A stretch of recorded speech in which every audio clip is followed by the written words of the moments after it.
محبت رسول صلی اللہ علیہ وسلم کی علامت میں سے سب سے پہلی علامت یہ ہے کہ جو نبی پاک صلی اللہ علیہ وسلم سے محبت کرتا ہوگا وہ آپ صلی اللہ علیہ وسلم پر درود بھی پڑھے گا۔ درود پاک ایک ایسا وظیفہ ہے کہ جب انسان اس کو پڑھتا ہے تو اس کا ظاہر اور باطن پاک ہونا شروع ہو جاتا ہے، اور جتنی کثرت سے وہ پڑھتا جاتا ہے اور اس کی اندرونی صفائی ہوتی جاتی ہے، اس کا ظاہر و باطن پاک ہوتا جاتا ہے، صاف ہوتا جاتا ہے۔ تو علماء نے فرمایا کہ روح اتنی پاکیزگی ہو جاتی ہے، اتنی پاکیزہ ہو جاتی ہے کہ انسان چاہے تکلف کرے نہ کرے لیکن اس کی روح براہ راست آقا صلی اللہ علیہ وسلم سے فیض حاصل کرنا شروع کر دیتی ہے۔ اللہ اکبر!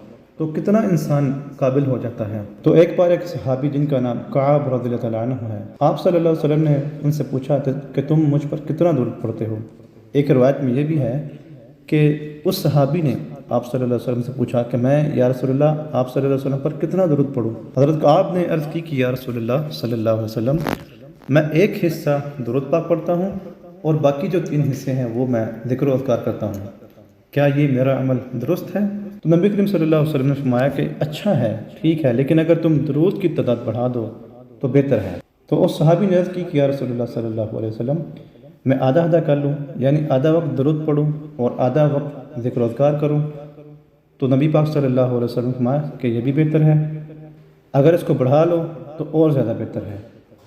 تو پھر اس صحابی نے عرض کی کہ یا رسول اللہ صلی اللہ علیہ وسلم، میں 3 حصے کر لوں، یعنی کہ 3 حصے درود پاک پڑھوں اور 1 حصہ ذکر و اذکار۔ تو سرکار نے فرمایا کہ یہ بھی اچھا ہے، لیکن اس میں اور اضافہ کرو تو یہ تمہارے حق میں بہتر ہے۔